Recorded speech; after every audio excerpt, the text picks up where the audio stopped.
ایک محقق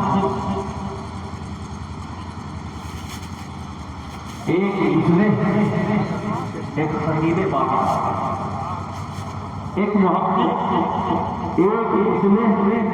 ایک خطیب پاکبال منتظر ہیں جس کے سب وہ منتظر ہے، منتظر ہے جس کے سب وہ منتظر ہے سامنے، اور لذت پر اندام ہے جس سے وجود نجدیت اہل سنت کا وہی شیر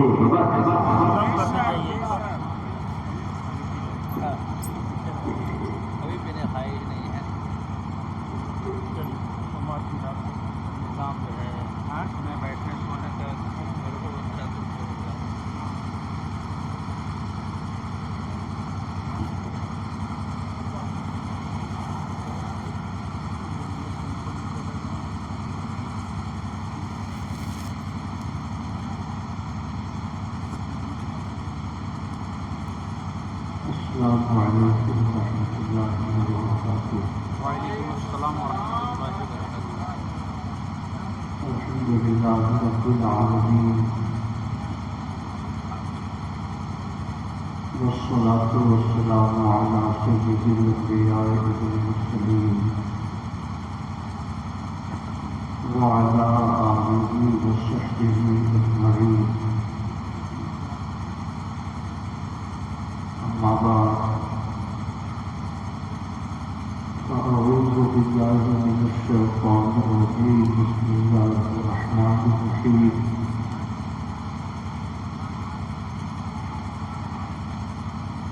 اتبع سبیل من اناب الیہ، آمنت باللہ صدق اللہ مولانا العظیم، وصدق رسولہ النبی الامین الکریم۔ سب لوگ محبت کے ساتھ درود پاک پیش کیجیے۔ اللہم صل علی سیدنا و مولانا محمد المعظم الجود والکرم وعلى آلہ وصحبہ وبارک وسلم، صلاۃ و سلام علیہ یا رسول اللہ۔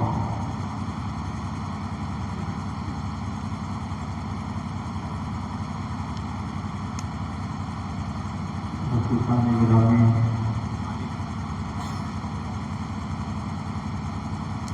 آج ہم اور آپ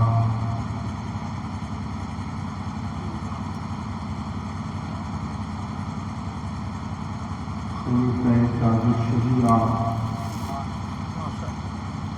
حضرت علامہ مفتی ارشاد احمد صاحب ساحل شہزادی کے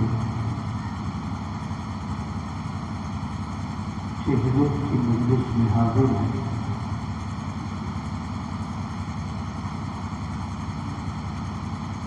تو ایک ماہ قبل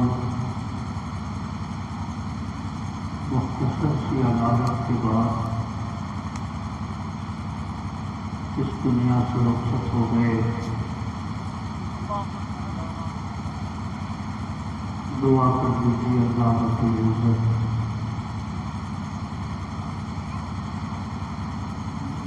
ان کے گناہوں کو معاف فرمائے، ان سے جو کوتاہیاں جو لغزشیں سرزد ہوئی ہوں اللہ پاک اپنی طرف سے ان لغزشوں سے درگزر فرمائے اور انہیں جنت الفردوس میں اعلیٰ مقام عطا فرمائے۔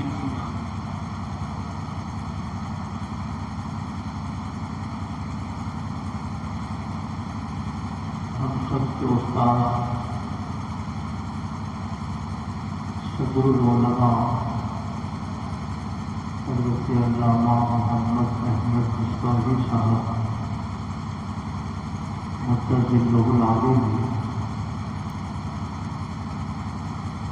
مولانا یاسین اختر صاحب مصباحی کے شہید کی مجلس میں ان کا تعارف کراتے ہوئے ارشاد فرمایا تھا کہ علامہ یاسین اختر صاحب کوہ نور سے بھی زیادہ قیمتی تھے.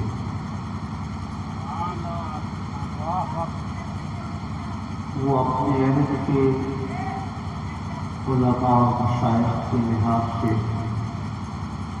حضرت علامہ یاسین اختر صاحب مصباحی کو کوہ نور فرما رہے تھے، اور میں اپنے عہد کے اعتبار سے یہی جملہ حضرت مولانا ارشاد احمد صاحب کے لیے جزا طور سے کہہ سکتا ہوں کہ وہ اس عہد کے علماء کے لیے ایک کوہ نور تھے، اور ان کا وجود پوری ملت اسلامیہ کے لیے ایک بیش بہا سرمایہ تھا. ان کا جانا صرف ان کے اہل خانہ کے لیے نہیں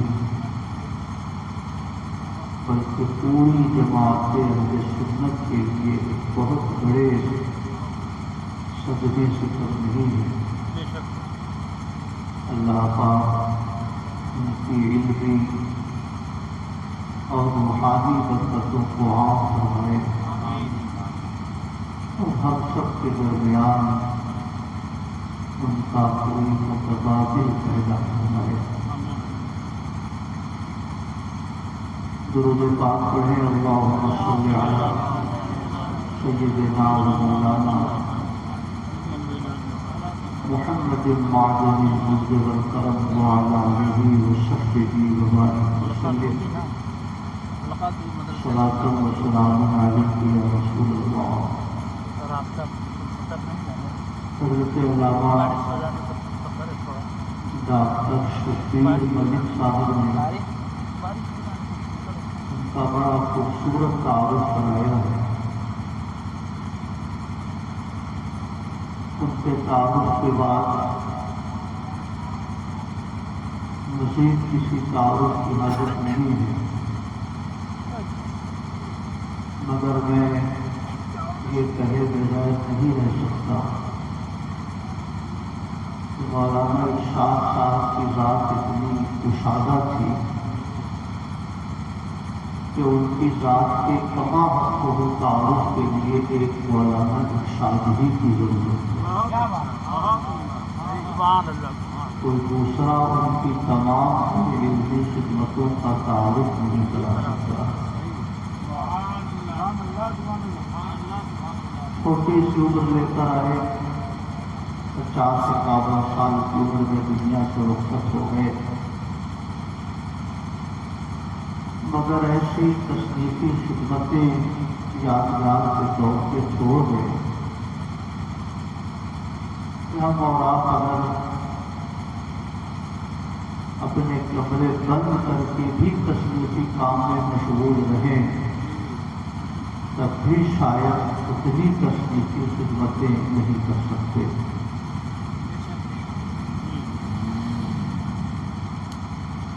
میں ان کی زندگی کے کچھ روشن پہلوؤں کو آپ حضرات کے سامنے پیش کرنا چاہتا ہوں.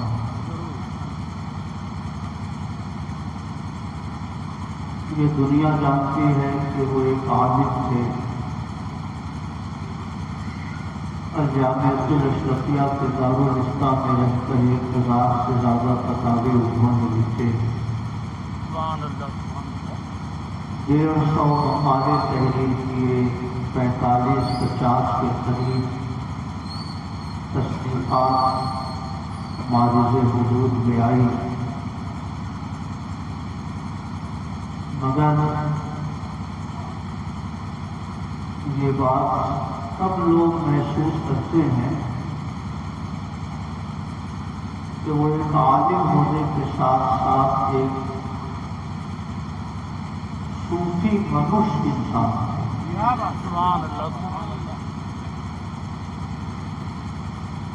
صوفی منوش ایسے کہ میں نے ان کی زندگی کا 8-10 سال بہت قریب سے دیکھا ہے۔ درجہ ثالثہ میں 1987 میں میرا داخلہ ہوا اور 1995 تک درجہ تخصص تک ہم دونوں ساتھ میں رہے۔ اس کے باوجود کہ ہم لوگ بہت بے تکلف دوست تھے، مگر جس زمانے میں وہ علی گڑھ میں رہتے تھے، انہی کی تحریک پر میں نے MA عربی میں ایڈمیشن لیا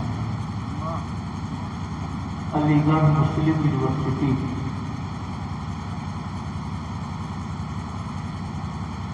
جب امتحان کے لیے میں پہنچا تو وہ صبح کا وقت تھا۔ انہیں یہ بات معلوم تھی کہ مولانا محمود آنے والے ہیں۔ میں رکشے سے ان کے ہاسٹل کے قریب اترا، پھر پوچھتے پوچھتے ان کے کمرے تک پہنچا، مگر وہ وقت ان کے دلائل خیرات پڑھنے کا تھا۔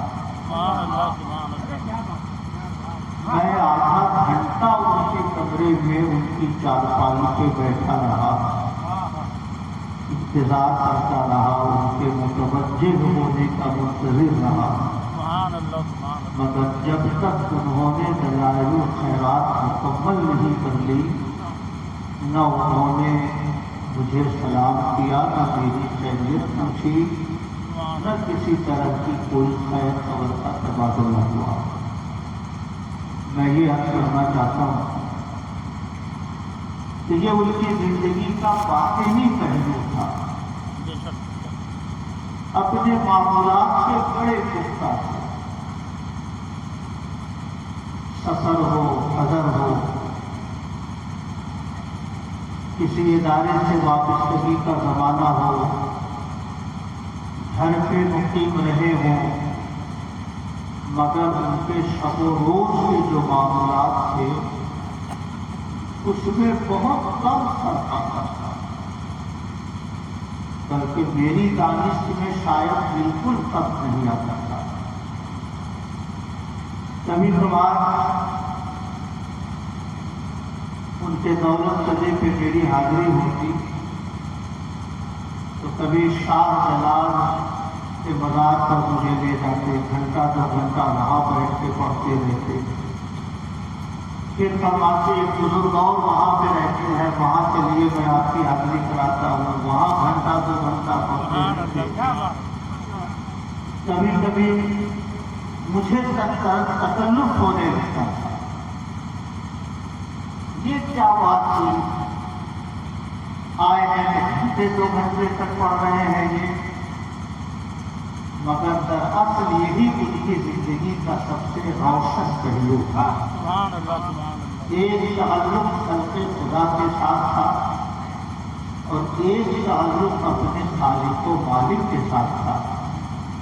جب خالق سے وابستگی کا لمحہ ہوتا تھا تو اس میں وہ کسی بھی مخلوق کی شراکت کو کسی بھی طور سے گوارا نہیں کرتے تھے۔ میں یاد کرنا چاہتا ہوں، شاہ سلام کے باہر اہل علم میں ان کی شخصیت بہت مشہور ہے۔ شاہ سلام کے لوگ کم جانتے ہیں کیونکہ یہاں قیام کم ہوتا تھا، قیام کم رہتا تھا، مگر جہاں بھی وہ رہے اپنی شرطوں پہ رہے، اپنے حساب سے رہے۔ کوئی بڑی سے بڑی ذات ہو مگر کبھی کسی سے مغرور نہیں ہوئے، کبھی کسی سے بے ادبی سے پیش نہیں آئے، مگر کبھی کسی سے ضرورت سے زیادہ مغرور بھی نہیں ہوئے۔ یہ ان کا علمی کمال تھا۔ کہ اپنے کاموں میں وہ اتنے مصروف رہتے تھے کہ اگر اس کام میں کہیں سے کوئی رکاوٹ ہو تو اسے وہ گوارا نہیں کرتے تھے۔ میں دارالعلوم قادریہ نوریا سونبھدر سے وابستہ ہوں۔ جب اپنے عزیز قریب رفیق درس کے انتقال کی خبر ملی تو کئی دن میں نے طلبا کو جمع کر کے ان کی زندگی کے روشن گوشے ان تک پہنچائے۔ میں نے اپنے طلبا سے کہا کہ دلائل الخیرات سے ان کو ایسا عشق تھا کہ وہ اپنے قریبی احباب کو خرید کر دیتے۔ یہ لیجیے دلائل الخیرات پڑھا کیجیے، یہ لیجیے یا اللہ سال وظیفۃ الکریمہ ہے، اس کو پڑھا کیجیے۔ کیوں ادھر ادھر بھٹکتے رہتے ہیں، گھومتے رہتے ہیں؟ آپ کو یہ جان کر حیرت ہوگی کہ فراغت کے بعد ان کے دل میں شوق پیدا ہوا کہ مجھے بھی حافظ قرآن ہونا چاہیے۔ یہ حضرت مولانا غلام گیلانی صاحب تشریف فرما ہے۔ ابتدائی زندگی میں بڑے قریب تھے دونوں، تو یہ حافظ قرآن تھے تو ان کے دل میں بھی شوق پیدا ہوا کہ مجھے بھی حافظ قرآن ہونا چاہیے، اور فراغت کے بعد انہوں نے قرآن شریف یاد کرنا شروع کیا، اور الحمدللہ انہوں نے فراغت کے بعد حفظ قرآن کو مکمل کروایا۔ سبحان اللہ۔ میرے بھائیوں، اس لیے میں عرض کرنا چاہتا ہوں کہ مولانا ارشاد کا تمام مقصود تعارف کوئی مولانا ارشاد ہی کرا سکتے۔ شاعری اتنی خوبصورت تھی، ہم دونوں میں تعلیمی مقابلہ آرائی کرتی، ہم آگے ہو جائیں کبھی وہ آگے ہو جائیں۔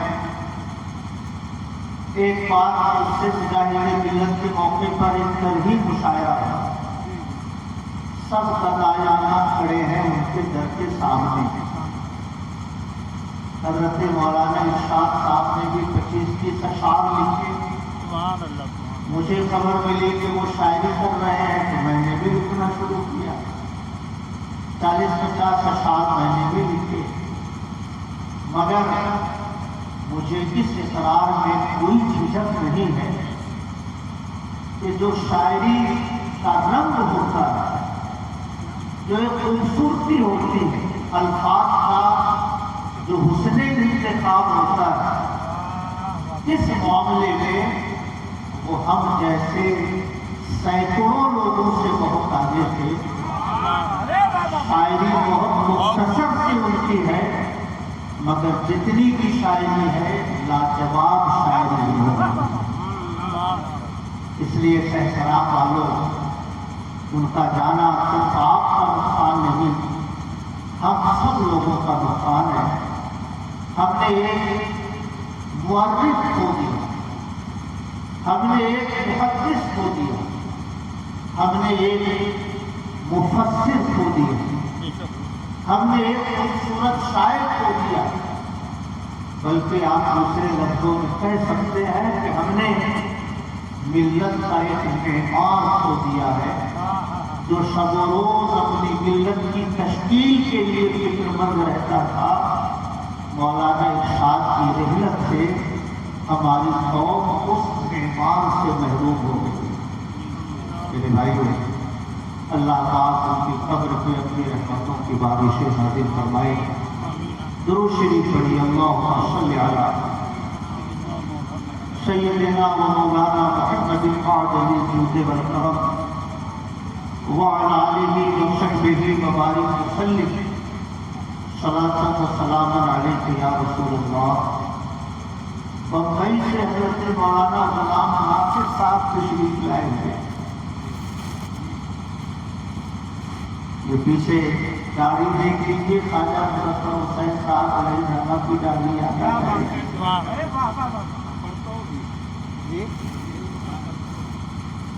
بمبئی سے تشریف لائے۔ مجھے ایسا لگتا ہے کہ کچھ دنوں تک آپ کے ادارے میں ان کا قیام رہا ہے۔ 1997 میں مدراس میں تقریر کے سلسلے میں میرا سفر ہوا۔ تریچناپلی، تریچی اس کو کہتے ہیں۔ ربیع الاول شریف کے مہینے میں 12 دنوں کی تقریب تھی۔ ایک شاہی مسجد تھی، اسی شاہی مسجد میں وہاں سے لوٹ کر میں مولانا غلام ناصر صاحب کی مسجد میں پہنچا۔ پہلی بار ممبئی میری حاضری ہوئی۔ وہ مچان والا کمرہ میں نے وہیں پر زندگی میں پہلی بار دیکھا۔ نیچے اوپر میں لکڑیاں جوڑ کر مچان بنا ہوا ہو، کنارے سے سیڑھی ہوتی تھی، کچھ لوگ اوپر سوتے تھے، کچھ لوگ نیچے سوتے تھے۔ اس انداز میں یہی شکل تھی آپ کے کمرے کی۔ اب تو انشاءاللہ بہت بہتر ہو گیا ہوگا۔ صبح کو انگریز عورتیں ہاف پینٹ پہن کر تعویذ کے لیے آتی تھی۔ ایک روز میں نے مولانا غلام ناصر صاحب سے پوچھا، کاہے کے لیے عورتیں آتی ہیں؟ بھائی سب تعویذ لینے آتی ہیں۔ تو میں نے اضلاع مزاج ان سے کہا کہ آپ کب سے تعویذ لکھتے ہیں؟ سمجھ رہے ہیں؟ آپ کب سے تعویذ لکھنے لگے؟ ان کا وہ جملہ آج تک مجھے یاد ہے۔ 97 سے لے کر 2024 تک شاید 27 سال ہو گئے۔ انہوں نے کہا کہ کوئی تعویذ لینے آتا ہے تو میں اس کو مفتی اعظم ہند کی بارگاہ سے جوڑ دیتا ہوں۔ اب وہ جانے اور مفتی اعظم ہند جانے، میرا کوئی اور اس میں نہیں۔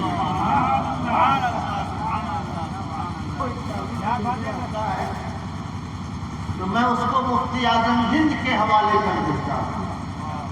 اب وہ جانے اور مفتی اعظم ہند جانے، میرا اس میں کوئی رول نہیں۔ سبحان اللہ۔ مگر بمبئی سے یہاں تشریف لانا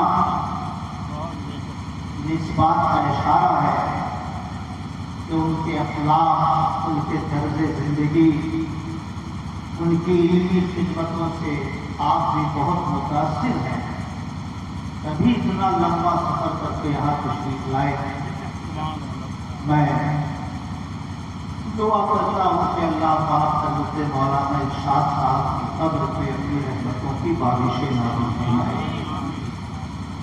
ہم لوگ تدریسی زندگی سے جڑ گئے۔ ہم لوگ ان سے بار بار یہ کہتے تھے، کسی ادارے سے جڑ جائیے، ایک جگہ ہو جائے گی مستقل، تو آپ تشریفی خدمتیں سائڈ سے بھی کرتے رہیں گے آپ۔ مگر ان کے دل میں ایک شوق تھا تشریفی کام کا، اس لیے انہوں نے بنگلور کا سفر کیا، وہاں کئی سال ٹھہرے رہے۔ بمبئی تشریف لے گئے حضرت مولانا غلام ناصر صاحب کے ادارے میں، حضرت مولانا سید شیراز احمد صاحب علیہ الرحمہ کے ادارے میں، مارہنہ شریف میں، البرکات میں، بلگرام شریف میں، بریلی شریف میں، بیدائی شریف میں، جہاں جہاں کسی بھی تصنیفی خدمت کا کوئی موقع انہیں مل جاتا، ہر مشقت سے بے پرواہ ہو کر اس کام میں وہ لگ جاتے تھے۔ گویا تصنیفی کام ان کا شوق تھا، اس کے لیے وہ کوئی بھی مشقت برداشت کرنے کو تیار رہتے تھے۔ حضرت مولانا ڈاکٹر شبیر ملک صاحب نے فرمایا کہ 14,000 خطاب، 14,000 نہیں، دیوبندیوں میں آپ کو ایسے بھی لوگ مل جائیں گے مصنفین جن کی تصنیفات 14 لاکھ صفحات کے بھی پہلے ہی ہو، مگر ان کی 1000 تصنیفات بھی مولانا ارشاد صاحب کی ایک تصنیف کی بھی برابری نہیں کر سکتی۔ یہ حال ہے۔ مولانا شریف کے بزرگ ہیں سید اسماعیل حقانی رحمۃ اللہ علیہ، ان کی تفسیر کا مخصوصہ تھا تفسیر حقانی۔ اب آپ سمجھ سکتے ہیں کہ 200-300 سال پہلے کے بزرگ، اعلیٰ حضرت کے جو پیر و مرشد ہیں ان سے بھی پہلے کے بزرگ اس زمانے میں کاغذ پہ لکھے ہوئے الفاظ کی شکل میں رہے ہوں گے، مگر امین ملت سید امین میاں برکاتی نے اس کام کے لیے مقرر فرمایا کہ میری خواہش ہے کہ تفسیر حقانی کی ترتیب جدید ہو اور تصنیفی کام مکمل ہونے کے بعد جب وہ کتاب چھپی تو آپ کے لیے یہ طے کرنا مشکل ہوگا کہ یہ ادب کی کتاب ہے یا تفسیر کی کتاب ہے۔ تفسیر حقانی کا جمالیاتی جائزہ یہ اس کتاب کا نام ہے، تفسیر حقانی کا جمالیاتی جائزہ۔ اب لکھنا شروع کیا تو جمالیات کس کو کہتے ہیں، جمالیات کی کتنی صنفیں ہوتی ہیں، علم و ادب میں جمالیات کا کیا مطلب ہے، سینکڑوں صفحات انہوں نے جمالیات کے تعلق میں لکھ ڈالے۔ کتاب اگرچہ چھپی سید امین میاں برکاتی قبلہ کے نام سے، وہ میرے پیرزادے ہیں، مجھے ان کی بارگاہ میں کوئی بے ادبی کرنا مقصود نہیں، مگر میں پورے یقین سے کہہ سکتا ہوں کہ ایک صفحہ بھی شاید حضرت نے نہ لکھا ہو، ایک ایک سطر اس کتاب کا حضرت مولانا ارشاد میں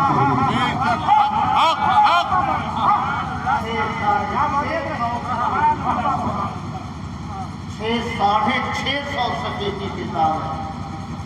حضرت مفتی ارشاد صاحب کا نام شریف مصنف کے طور پر ہے، مگر میں پورے یقین سے کہہ سکتا ہوں کہ حضرت کا لکھا ہوا شاید ایک سطر بھی اس کتاب میں نہ ہو، الف سے لے کر یا تک ہر سطر صرف اور صرف حضرت مولانا ارشاد احمد غزنوی نے تحریر کیا۔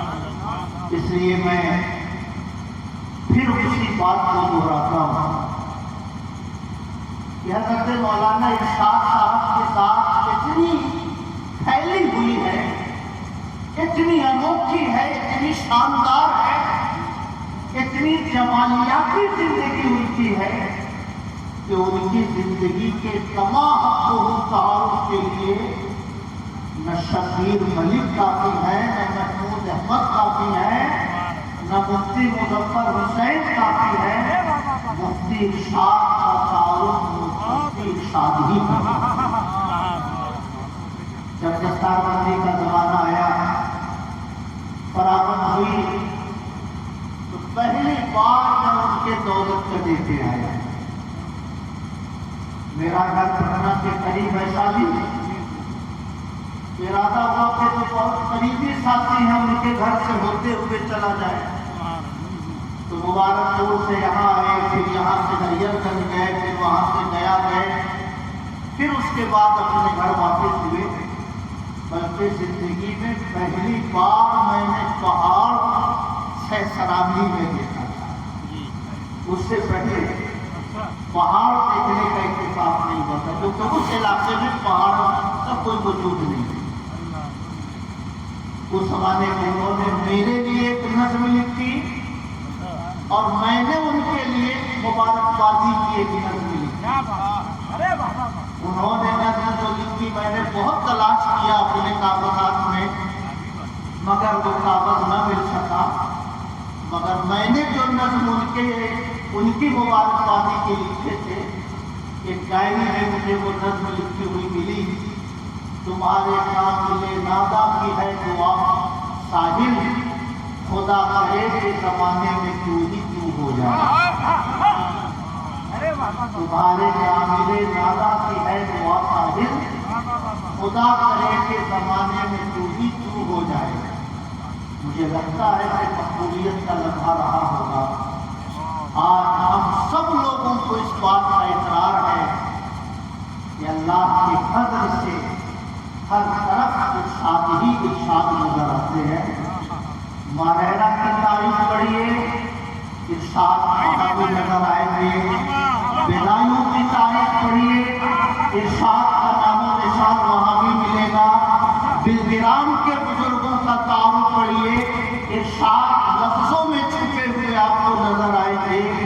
بریلی کے بزرگوں کا تعارف آپ پڑھیے، ارشاد وہاں بھی جلوہ تب نظر آئیں گے۔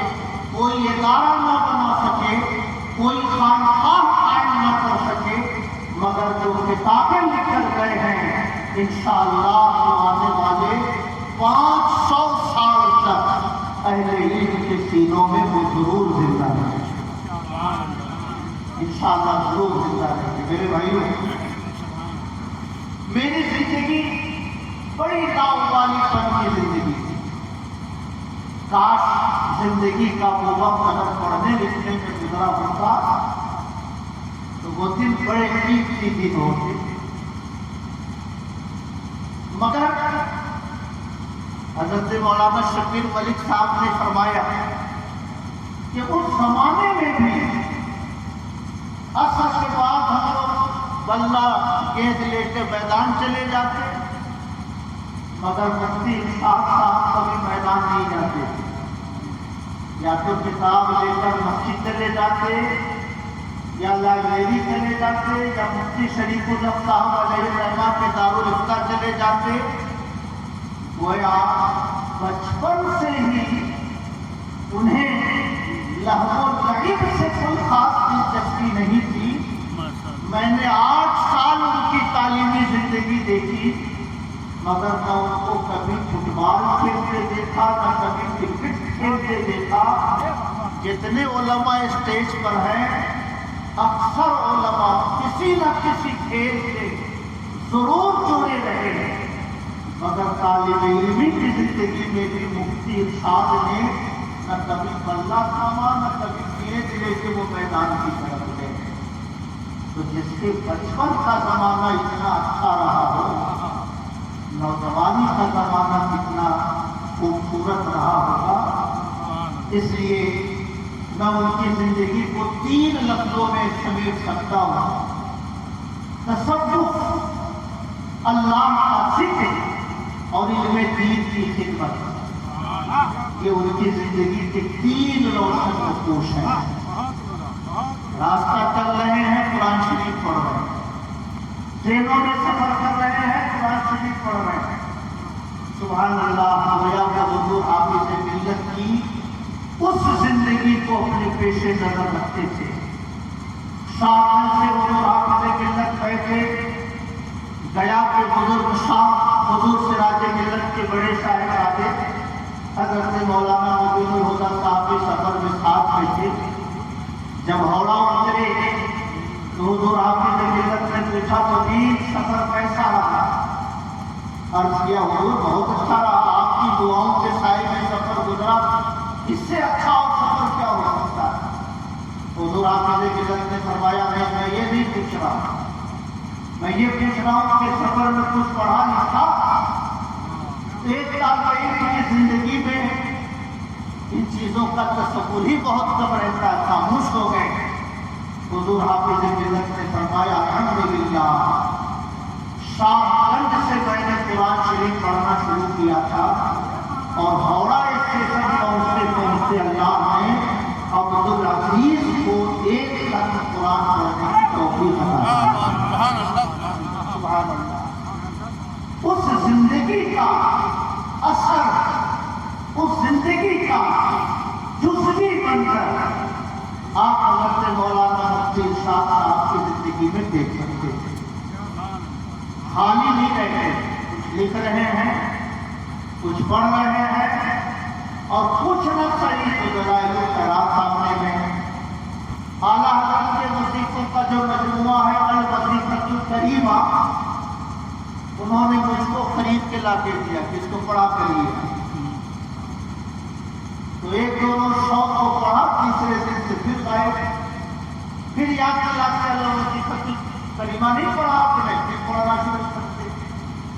مگر یہ حضرت مولانا مفتی ارشاد صاحب کا احسان ہے کہ الوظیفۃ الکریمہ کے پڑھنے کی اتنی بار تاکید فرمائی کہ الوظیفۃ الکریمہ کی بیشتر دعائیں مجھے زبانی یاد ہو گئی, اور الوظیفۃ الکریمہ دیکھے بغیر بھی میں اعلیٰ حضرت کی روایت کرتا ہوں دعاؤں کو زبانی پڑھ لیا کرتا. کہیے سبحان اللہ. میں ان کے والد کریم جناب اشفاق احمد صاحب, ان کے بھائی رضوان احمد صاحب, عمران احمد صاحب اور اس کے چچا محترم اخلاق احمد صاحب, سب کی خدمت کی تعزیت پیش کرتا ہوں. ایک بڑا صدمہ اس خانوادے میں پہنچا ہے, اور صرف انہیں نہیں بلکہ پورے اہل سنت کو صدمہ پہنچا ہے. بھلے سے ہمارے بڑے مشائخ تشریف نہ لا سکے, مشائخ کی زندگی بڑی مصروف ہوتی ہے, مگر سب نے یہ طلب محسوس کی. ابھی ہمارے ادارے سے مولانا غلام سرور صاحب بلگرام شریف گئے, تو میں نے ان سے کہا کہ سید اویس میاں صاحب قبلہ نے جو ذکر کیا مفتی ارشاد صاحب کا, کہا کہ ہاں. کچھ لوگ ملنے آئے تو کہنے لگے کہ مفتی ارشاد صاحب یہاں رہتے تھے, کچھ قلمی کام کرتے تھے, بڑے نیک آدمی تھے, اللہ تعالیٰ ان کی مغفرت فرمائے, ان کو جنت میں جگہ عطا فرمائے. تو بڑے بزرگوں کے دلوں میں جب ایسی محبتیں ہیں, اس کا مطلب ہے کہ اللہ نے ان کے علمی پیغام کو عام کیا تھا. اس لیے ہم سب کو ان کی زندگی کے روشن نقوش کی پیروی کرنی چاہیے, اور تقریر, شاعری, ان چیزوں کے بجائے تصنیفی خدمتوں کی طرف ہم سب کو توجہ مرکوز کرنی چاہیے, کیونکہ رہتا ہے نام علم سے زندہ ہمیشہ دار, اولاد سے یہی نہ کہ ایک پشت تو چار پشت. رہتا ہے نام علم سے زندہ ہمیشہ دار, اولاد سے یہی نہ کہ دو پشت چار پشت. اس لیے مولانا ارشاد صاحب انشاءاللہ علماء کے دلوں میں زندہ رہیں گے, مشائخ کے دلوں میں زندہ رہیں گے, اہل علم کی کتابوں میں زندہ رہیں گے. اللہ تعالیٰ ان کی دینی خدمتوں کو قبول فرمائے, اور ان کی قبر پہ اپنی رحمتوں کی بارشیں نازل فرمائے. وما علینا الا البلاغ. السلام علیکم ورحمۃ اللہ وبرکاتہ.